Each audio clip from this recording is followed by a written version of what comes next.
সেক্রেটারির নেতৃত্বে যে আমরা প্রত্যেক 12 ক্লাসের যারা স্টুডেন্ট আছে এবং মাদ্রাসায় 12 ক্লাসের তাদের আমরা 10,000 টাকা করে তাদের অ্যাকাউন্টে ডাইরেক্ট দিয়ে দেবো।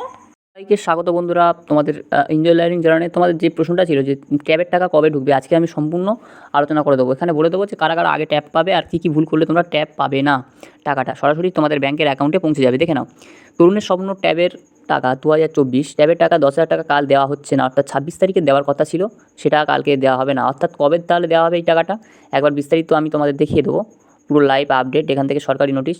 দেখো এখানে দেওয়া আছে যে সকল ছাত্রছাত্রীরা এবছর উচ্চ মাধ্যমিক দেবে, অর্থাৎ দ্বাদশ শ্রেণীতে পড়াশোনা করছে, এবং যে সকল ছাত্রছাত্রীরা একাদশ শ্রেণীতে ভর্তি হয়েছে, এবার তাদের একসঙ্গে ট্যাব বা স্মার্টফোন কেনার টাকা দেওয়ার কথা শুরুতেই ঘোষণা করেছিল শিক্ষা দপ্তর। দেখো 2021 সালে চালু হয়েছিল এই যে তরুণের স্বপ্ন, এই যে প্রকল্পটা, এই একইভাবে 2024-25 শিক্ষাবর্ষে দেওয়া হবে।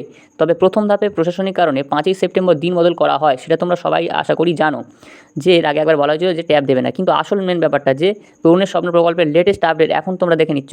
দেখো যেহেতু একাদশ এবং দ্বাদশ শ্রেণীর পড়ুয়াদের একসঙ্গে তরুণের স্বপ্ন প্রকল্পের টাকা দেওয়া হবে, তাই এবারের বাজেট বিগত বছরের তুলনায় অনেক বৃদ্ধি করা হয়েছে। কিন্তু তার মানে তোমরা অবশ্যই টাকাটা পাবে, কিন্তু কবে পাবে? দেখো বিগত বছরগুলিতে বিভিন্ন ত্রুটি বিচ্যুতির কারণে অনেক ছাত্রছাত্রীরা টাকা পেতে সমস্যা হয়েছিল, আর এবারে যাতে সেই সমস্যাটা না হয় সেই জন্য রাজ্যের স্কুলগুলিকে বাড়তি নির্দেশ দিয়েছিল রাজ্য সরকার।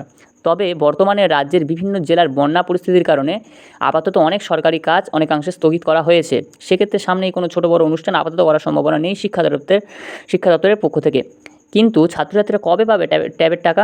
এখানে দেওয়া আছে যে তরুণের স্বপ্ন প্রকল্পের টাকা 26শে সেপ্টেম্বর পুজোর আগে দেওয়ার কথার সম্ভাবনা উঠলেও আপাতত শিক্ষা দপ্তরের তরফ থেকে কোনো আপডেটই আসেনি। কাজেই 26শে সেপ্টেম্বর যে ট্যাব দেওয়ার তোমাদের কথা হয়েছিল সেটা কিন্তু হবে না দেওয়া, কিন্তু পুজোর আগে অবশ্যই দেওয়া হবে, সেরকম কিছু একটা প্রকল্প বা লেটেস্ট আপডেটস আমরা পাচ্ছি এখান থেকে।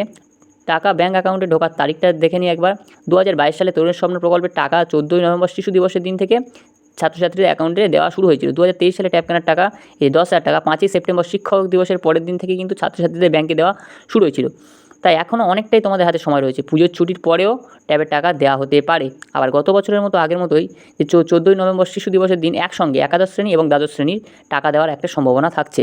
তো তাহলে তোমরা পুরোটাই এখানে দেখে নিলে যে তোমাদের ট্যাবের টাকা কবে ঢুকবে। তো অতএব তোমাদের ডাউট ক্লিয়ার হয়ে গেছে যে অর্থাৎ 14ই নভেম্বর শিশু দিবসের দিন থেকে মানে একাদশ এবং দ্বাদশ শ্রেণীতে ঢুকবে, আর না হলে তোমাদের কয়েকদিনের মধ্যেই তোমাদের টাকা ঢুকে যাবে পুজোর আগে হয়তো। ঠিক আছে, তো যদি তোমরা চ্যানেলে নতুন হয়ে থাকো চ্যানেলটা সাবস্ক্রাইব করে রাখতে পারো। Thank you.